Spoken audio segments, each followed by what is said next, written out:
Magandang tanghali na naman po sa atin lahat, mga kaibigan at kapatid sa Panginoon. Narito na naman ang ating programang The Guardian of Truth na ating napapakinggan tuwing araw ng Lunes at araw ng Sabado sa oras na 1:00 hanggang 1:30 ng tanghali. At ito na naman ang inyong kapatid at kaibigan sa Panginoon na inyong makakasama ng 30 minuto. At ako ay nagpapasalamat din sa lahat ng mga sumusubaybay sa ating programa, lalong-lalo na yung mga nakikinig sa kanilang radio, GCCB, at ganon din sa mga nanonood sa atin sa Facebook at sa YouTube.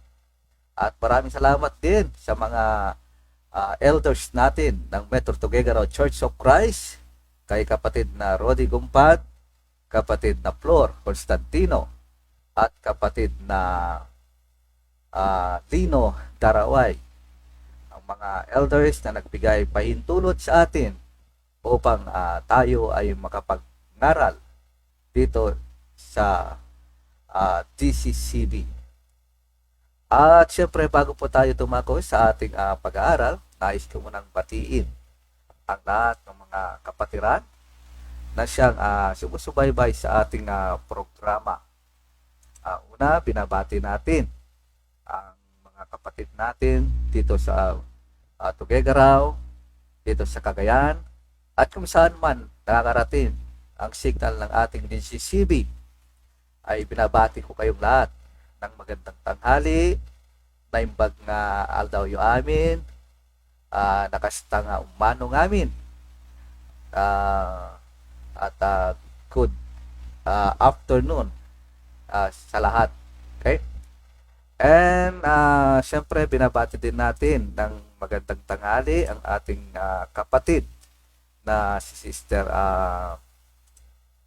Josephine Lim ng Metro Tuguegarao Church of Christ, ang ating kapatid na si Sister Arlene Maramag, yung mga Maramag family dyan sa may Conisaga Street, magandang tanghali po sa inyong lahat. At mga kapatid natin dyan sa may Palwa, yung mga Taraway family, and of course binabati din natin mga kapatid natin dyan sa may San Gabriel, yung mga Constantino family, magandang tanghali po sa inyong lahat. Panakan Village, yung mga Aquino family, and Vicencio family, magandang tanghali po. And also belated happy birthday kay Sister Cora Aquino. Okay? Last week. Okay? I don't know, nakarang araw.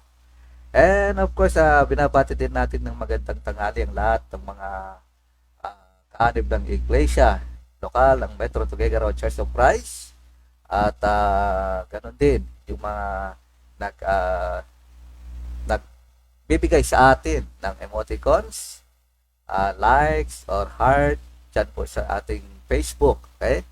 Especially to Ranjet from Quezon Isabela, magandang tanghali. At sa lahat ng mga taga Minagbag Quezon, magandang tanghali. At kitang-kita po tayo lahat ng umaga dyan po sa ating bahay sambahan dyan sa may Minagbag, Quezon. Okay? Of course, binabati natin ng magandang tanghali si Sister Nida Villamin. Ayan, good afternoon, Brother Jay. And of course, kay Sister Lilia Domingo ng Caba, La Union. Ayan, watching from Caba, La Union. At syempre, yung mga kapatid natin at kaibigan natin na sila rin ay nagbibigay ng sa atin emoticons, hindi sila nakakapagsulat, ano? Pero sila ay nasa ating yung emoticons natin sa Facebook natin. Sila Marivic JC Ramos Batad, ayan, magandang tanghali po. And of course, kay Alfie Abaryao, ayan, ito yung kapitbahay natin. Sa ngayon, nasa bansang Manila ata sila ngayon.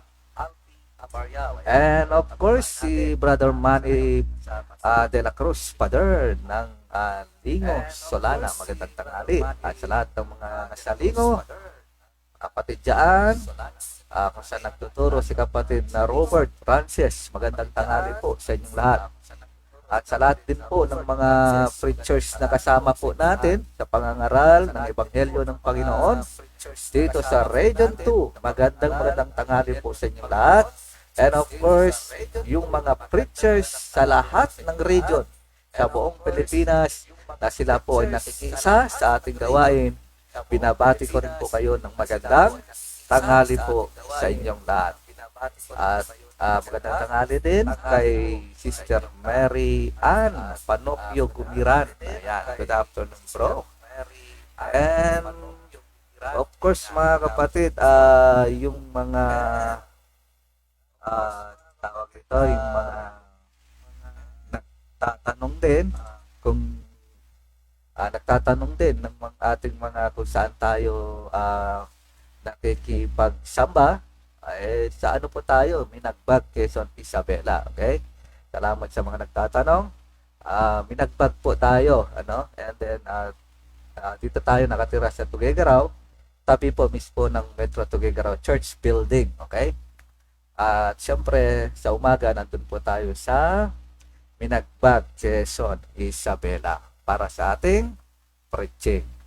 And of course, binabati din natin ang lahat ng mga may birthday sa umagang ito. Happy birthday to all of you. At syempre, congratulations sa lahat ng mga graduate, especially kay Sister Jubilee Escobar Baagin ng La Union. Ayan po. Ito yung anak ni Brother Rodel. Rodel Baagin. Okay? So, congratulations, Sister Jubilee Escobar Baagin. Sana ay magpatuloy tayo, no, sa buhay na kinuha natin, kung anong may yung portion natin, anong yung graduate natin. Sana magpatuloy din tayo sa paggawa sa mga binigay sa atin ng ating Panginoon. Okay? At syempre, kumusta din at happy listening also to Brother pangalan nito. Tingnan natin yung pangalan. Nakalimutan ko. Dito. Okay, yun. Kalimutan ko tuloy. Ito na, ito. Ayan.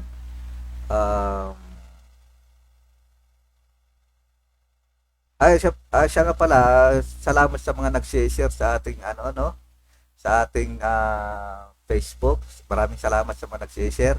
Nakikita po natin lahat yan. Kay Kilo Delta, ayan po. Magandang tanghali kay Kilo Delta. And of course, sa lahat po ng makikinig, yung mga lagi po na sa atin, nakikibahagi sa atin sa gawain ito. Binabati ko rin kayo ng magandang tanghali po sa inyong lahat. Okay? Pahabol natin, magandang tanghali kay Denver Domingo. Okay? Kay Kuya Denver Domingo ng Caba, La Union, San Fernando. Magandang tanghali po sa inyong lahat dyan, sa Caba, La Union, at sa mga lahat man, kung saan man nakarating ang ating Facebook Live, ang ating YouTube. Magandang tanghali po sa inyong lahat. Okay? So, sa ating pag-aaral sa tanghaling ito, mga kapatid at kaibigan, gusto kong bigyan pansin natin itong pag-aaralan natin sa ngayon sapagkat ito yung mga tinatawag nating trending. Madalas, araw-araw, kahit di na natin sinabing trending, ito yung mga talagang trending araw-araw na dahil nakasanayan na natin, hindi na natin napapansin. Yun pala, lumalala na po yung mga gawain ng hindi Kristiyano. Okay?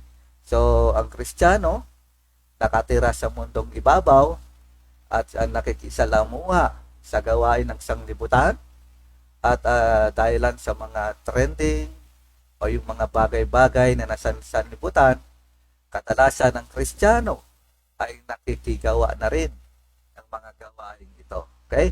Kaya isa sa mga trending ang pag-uusapan natin sa tanghaling ito. Ito ay patungkol sa ating mga kasuotan. Okay? Ang ating pag-aaralan mga kapatid, yung sinabi ng sanlibutan. Ang ating teksto matatagpuan sa aklat ng unang 1, sa kabanata 6 ng talata 19. Sinasabi, nalalaman natin na tayo'y sa Diyos at ang buong sanlibutan ay nakahilig sa masama. Dito sa talatang ito mga kapatid, may makikita tayong dalawang tao. Okay? So, sa ating panimula, may tao ng Diyos at may tao din naman sa dyablo. At titignan po natin kung ano yung tao ng Diyos. Dahil ang sinasabi rito, ang tao ng Diyos ay mga sumusunod sa kanyang utos o sa utos ng Diyos. Ayon nga sa unang Timoteo, sa kabanata 6, sa talata 11, datapwat ikaw, o tao ng Diyos, tumakas ka sa mga bagay na ito at sumunod ka sa katuwiran, sa kabanalan, sa pananampalataya, sa pag-ibig, sa pagtitiis, sa kaamuan. Kung ating titignan mga kapatid, kung saan tayo tatakas, yung mga bagay na ito, yung kabaliktaran po ng mga sinasabi riyan. Yung sinabi niya riyan, ikaw ay tao ng Diyos, sumunod ka sa katuwiran, sa kabanalan, sa pananampalataya, sa pag-ibig, sa pagtitiis, sa kaamuan. Ang hindi tao ng Diyos ay susunod sa mga kabaliktaran ng ating binanggit. At ang tao ng dyablo mga kapatid ay yung mga umiibig naman sa mga nasa sanlibutan. Okay? Kung ano man yung mga nasa sanlibutan, sabi nga ng unang John sa kabanata 2 sa talata 15 hanggang 16, huwag ninyong ibigin ang sanlibutan ni ang mga bagay na nasa sanlibutan. Kung ang sinuman ay umiibig sa sanlibutan, ay wala sa kanya ang pag-ibig ng Ama, sapagkat ang lahat na nasa sanlibutan, ang masamang pita ng laman at ang masamang pita ng mga mata at ang kapalaluan sa buhay ay hindi mula sa Ama kundi sa sanlibutan. So ano yung mga taong ito mga kapatid? Sila yung tao ng dyablo. Anong ginagawa nila? Sila ay umiibig sa mga nasa sanlibutan. At anong mga nasa sanlibutan mga kapatid? Ito yung mga hindi galing sa Ama, kundi galing sa sanlibutan. At yan makikita natin mga kapatid, mula sa ating teksto kanina, ang dalawang tao. Ang isa, tao ng Diyos, at ang isa ay tao ng dyablo o ng sanlibutan. Ikalawa sa ating panimula mga kapatid at kaibigan, tinuturuan tayo ng ating Biblia kung ano ang mga nais ng Diyos. Ayon nga sa 2 Timoteo 3:16 hanggang 17, sinasabi rito mga kapatid na ang mga sinabi ng Panginoon, ang mga kasulatan na rito ay kinasihan ng Diyos, ay mapapakinabangan din naman sa pagtuturo, sa pagsansala, sa pagsaway, sa ikatututo na nasa katuwiran, upang ang tao ng Diyos ay maging sakdal, tinuruang lubos sa lahat ng mga gawang mabuti. Ang Biblia mga kapatid, galing sa kaisipan ng Diyos.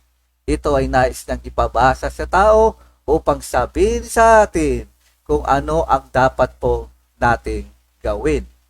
Yan po yung maaari nating makuha ngayon dyan patungkol sa ating pag-aaralan ngayon. Ikatlo, alamin natin ang gustong ipasabi sa atin ng ating banal na Biblia, ano ang kanyang itinuturo pagdating sa mga sinasabi ng sanlibutan. Okay? So, especially yung pag-aaralan natin sa ngayon ay about sa ating mga kasuutan, lalong-lalo na sa ating mga kababaihan. Okay?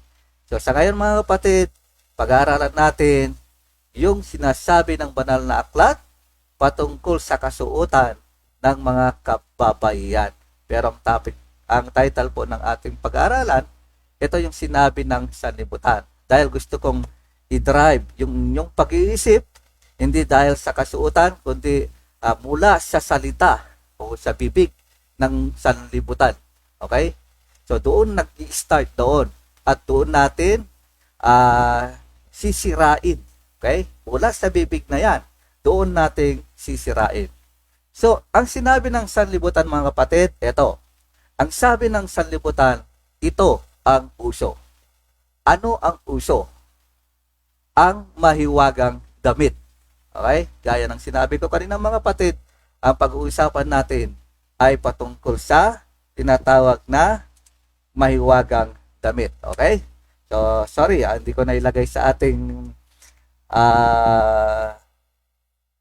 studio, yung tamang studio, okay? Ayan na. Ayan yung pag-aralan natin mga kapatid, okay? Okay, anong sabi ng sanlibutan? Sabi niya, ito ang uso. Ano yung uso na yon? Sinasabi niya, yung damit. Kung anong man yung klase ng damit na yan, maganda man yan, o anuman mga damit na yan, yan ang sabi ng sanlibutan, ito ang uso. Itong bagay mo. Itong trending ngayon. Ang tawag natin dyan mga kapatid, mahiwagang damit. Ano kaya ang meron dyan sa damit na yan? At sinabi, ito ang uso. Ang tawag na lang natin dyan, ang mahiwagang damit. Tanong? Tanong natin, bakit? Bakit mahiwagang damit? Dahilan sa, ang damit na yan ay maaaring damit ng lahat. Ikalawa, ay maaaring ang mahinhing damit. Ikatlo, ang damit na yan ay maaaring ang damit ng sanlibutan.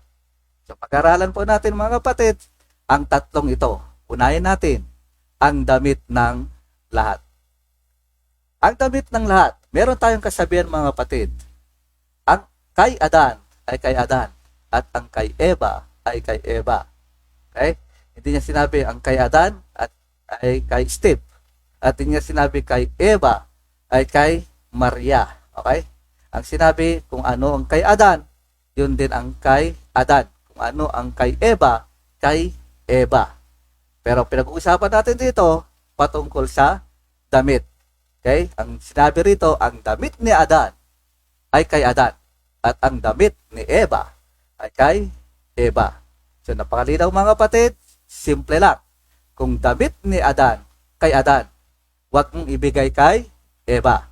At kung damit naman ni Eva, kay Eva, bigay mo sa kanya. Huwag mong ibigay kay Adan. Sa aklat ng Deuteronomy chapter 22, sa verse 5, sinasabi, ang babae ay huwag mananamit ng nauukol sa lalaki.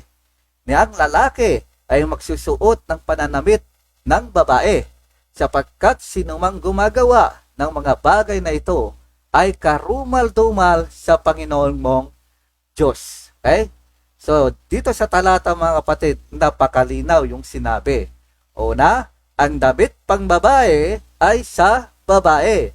Ang damit pang lalaki ay sa lalaki. Hindi pwedeng baliktaran.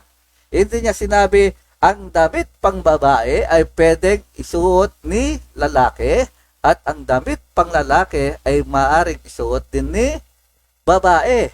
Hindi pwede mga kapatid. Itong malinaw. Ang damit pang babae ay sa babae.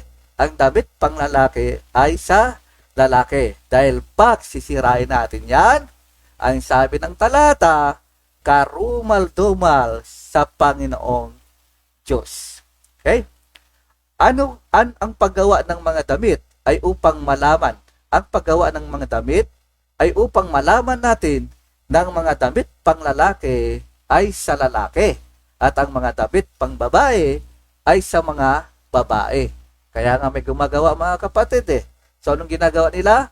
Gumagawa sila ng damit pang lalaki, damit pang babae. Dahil kung sisirain natin yung mga kapatid, etong sinasabi, ano pa ang silbi ng paggawa ng mga damit pang babae at pang lalaki kung ang babae naman ay magsusuot ng damit ng lalaki at ganun din sa mga babae. Di ba? Hindi na maganda yon. Kaya ang ginagawa ng sanglibutan, gumagawa ng damit na unisex na damit. Okay? Ibig sabihin, ang unisex na damit na yan, pwedeng isuot ng lalaki, pwedeng isuot ng babae. Pero hindi po tayo dyan. Yung damit na pangbabae na pwedeng isuot ni lalaki, yun yung pinag-uusapan po natin. Ano? Na gusto kong maliwanagan tayo rito sapagkat ayaw pala ng Diyos yan. Ang damit pangbabae, ibigay sa babae. Ang damit na panglalaki, ibigay sa lalaki. Pag yan ginamit ng magkaiba, babae, sinuot niya damit lalaki, lalaki, sinuot niya damit ng pangbabae, nako, karumal-dumal ang mga bagay na yan sa Panginoong Diyos dahil sinasabi dyan sa aklat ng Deuteronomy chapter 22 verse 5 mga kapatid, sinabi na ng Panginoon, magdamit tayo ng tama. Okay? Magdamit tayo ng tama. Pero dahil nga yan pinag-aaralan natin, ang sabi ng sanlibutan, ito ang uso. Ang damit na ito ay may wagang damit at tinatawag nating damit ng lahat. Meron tayong mababasa sa banal na aklat mga kapatid na ang Diyos dinabitan niya si Adan at si Eva mula sa aklat ng Genesis chapter 3 sa verse 21. At ginawa ng Panginoong Yesus si Adam ang kanyang asawa ng mga kasuutang balat at sila'y dinamitan.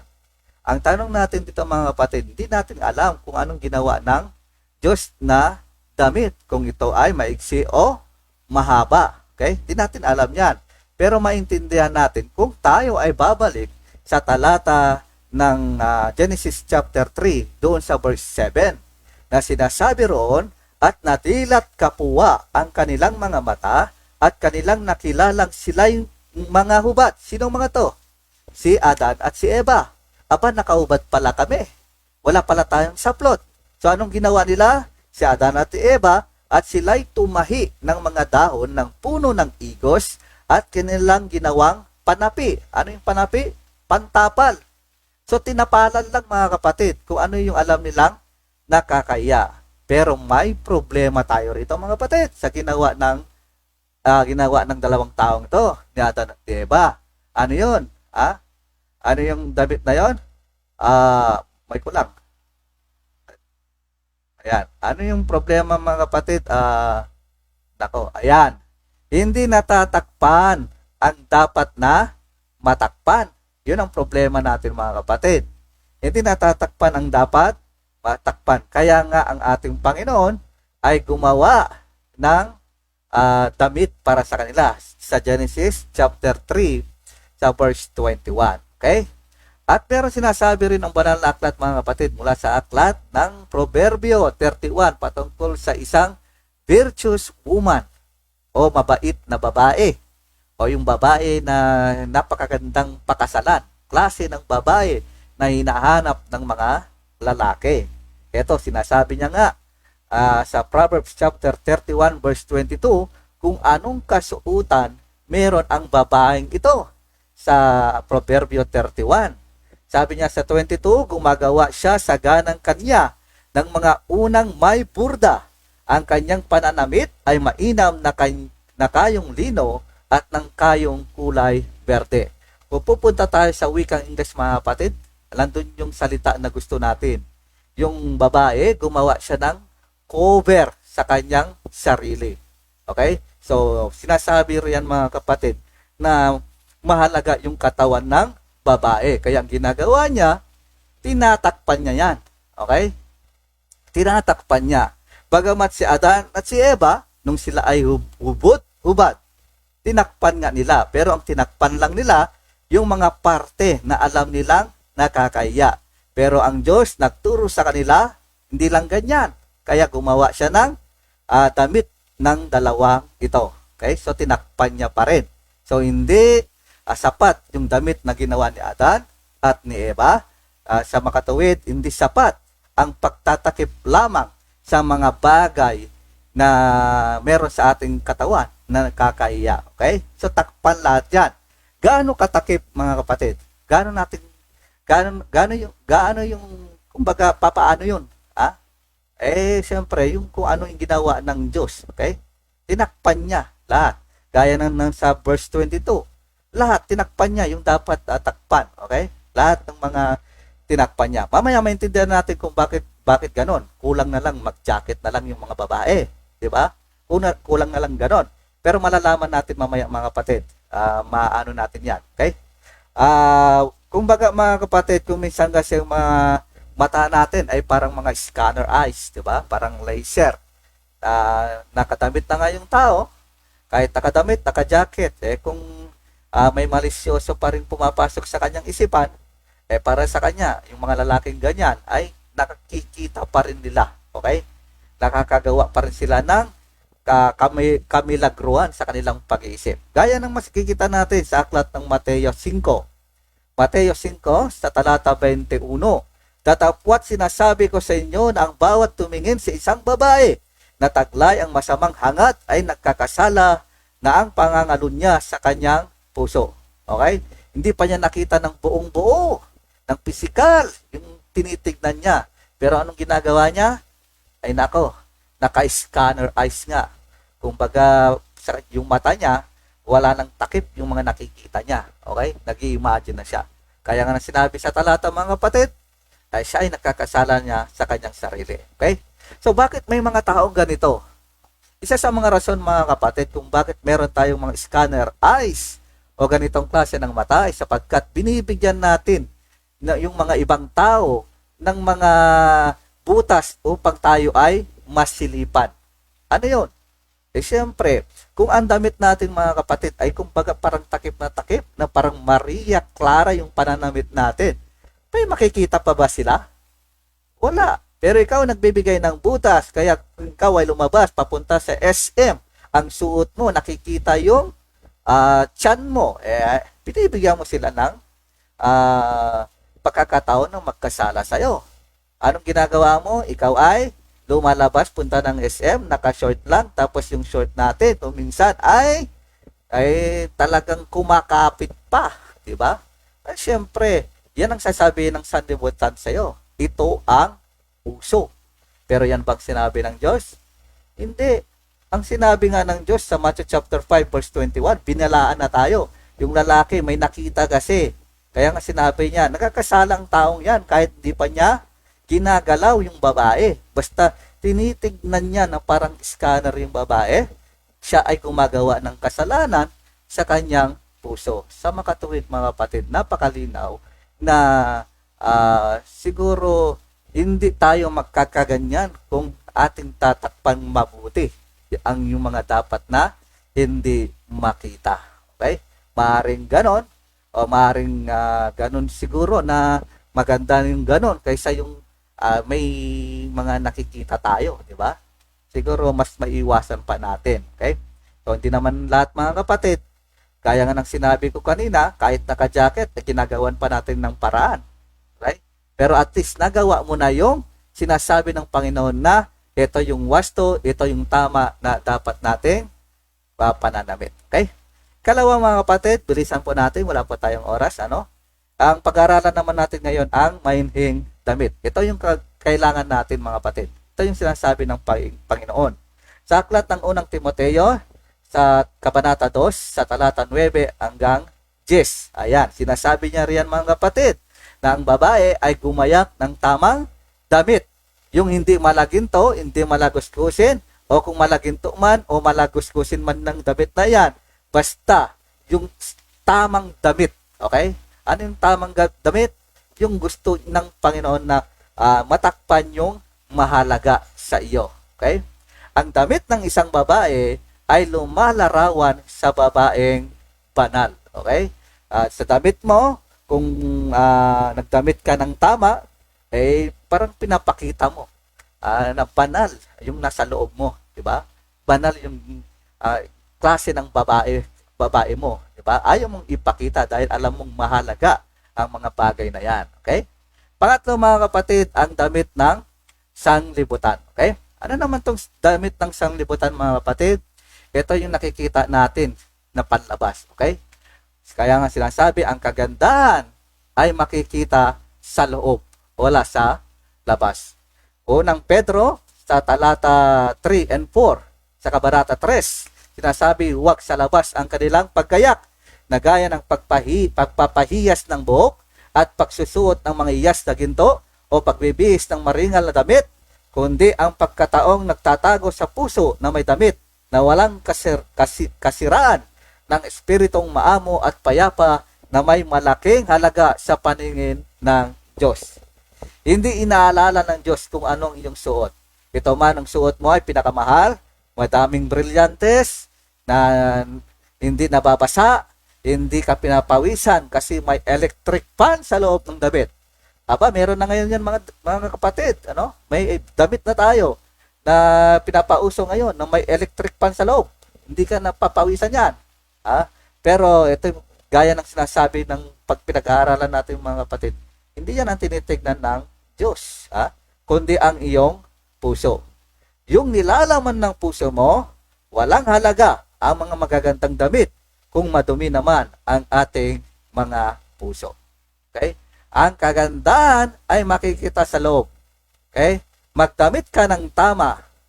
Okay na yon. Okay? Basta matakpan ang dapat na matakpan. Ang tao ay nakatingin sa physical na anyo. Yan ang problema natin mga kapatid. Kadalasan sa kanila, ang pinakamaganda para sa kanila, yung nakikita nila. Kaya nga sabi nila, ito ang uso. Aklat ng unang Samuel 16 sa talata 7. Ito yung pagpili ng Panginoong Diyos kay David na susunod na magiging hari. Okay? Ang sinabi kasi dyan mga kapatid, huwag mong tignan ang kanyang muka o ang taas ng kanyang katasan sapagkat aking tinatakwil siya. Sapagkat hindi tumitingin ang Panginoon na gaya ng pagtingin ng tao. Saan tumitingin ang tao? Doon sa physical. Saan tumitingin ang Diyos? Doon sa loob. Wala sa physical na anyo ang kagandahan, kundi nasa puso. Pinapaalala ko lang sa ating mga kapatid, Ecclesiastes 3 sa talata 11, ginawa niya ang bawat bagay na maganda sa kapanahunan niyaon. Inilagay rin niya ang sanglibutan sa kanilang puso na anupat hindi matalos ng tao ang ginawa ng Diyos mula sa pasimula hanggang sa wakas. Dati nang sinabi ng Diyos na ang lahat ng kanyang ginawa ay maganda. Kapatid, kaibigan, ano man itsura mo, matangkad, maliit ka man, ang ginawa ng Diyos, alalahanin mo dito sa talatang ito, ikaw ay maganda. Okay? Hindi na kailangan magdamit ng mga kung anong mahal. Pero walang sinasabi masama ang magdamit ng mga mahal. Okay? Ang sinasabi niya, magdamit ng tama. Okay? Sa ating pangwakas mga kapatid, sa mga talata na nabasa natin sa tanghaling ito, patungkol sa kasuotan, tanungin natin ang sarili natin. Kung tama ba ang suot natin ngayong tayo ay nasa labas ng bahay? Ito ba ay kaaya-aya sa Diyos? O nakikiuso tayo sa sanlibutan? Tandaan natin, sanlibutan ang nagsabi na uso yan. Ngunit ang Diyos nagsasabi, hindi yan ang tinitignan niya maganda sa iyo, kundi ang iyong puso. In the sense na ginawa mo ba ang kagustuhan niya? Kung oo, maganda ka nga. Pero kung di mo nagawa mga kapatid, sinisira mo. Okay? Sinisira mo. Ikalawa sa ating pagtitipon, ipakita natin ang gawa ng Diyos. Okay? Kung sa linggo mga kapatid, ang suot natin, alam naman natin kung ano yung sinabi ng mga talata na binasa natin, yun ang tamang isuot natin mga kapatid. Okay? Dahil kung minsan may mga lalaki dyan, biglang nakisamba, ngunit nako, pambabae yung suot. Hindi maganda yan mga kapatid. Okay? Sabi nga ng talata kanina na isa nabasa natin, karumal-tumal sa Diyos yan. Okay? So, wag natin gawin yan. Ikatlo, ang uso ay galing sa bibig ng tao at ang salita ng Diyos ay galing sa Kanya. Okay? So, ano ang susundin natin? Salita ng tao, yan ang uso. O salita ng Diyos, ito yung tama. Okay? Sa inyong pag-iisip mga kapatid, sana piliin ninyo kung ano yung tama. Maraming salamat muli mga kapatid. Wala na po tayong oras at tayo ay nagpapaalam na namang muli. Maraming salamat sa inyong nakinig at nanood sa ating Facebook Live, sa ating YouTube, sa ating radio station. Salamat din kay Manager Cadel at sa kanyang mga staff, sa ating mga tatlong elders ng Metro Tuguegarao Church of Christ, Brother Rodi Gumpad, Brother Flor Constantino, and Brother Lino Daraway at ang inyong naging lingkod sa tanghaling ito, Brother J. Arts Kumpad. Nag-iwan po ng magandang tanghali po sa ating lahat. Maraming salamat po and God bless po sa ating lahat.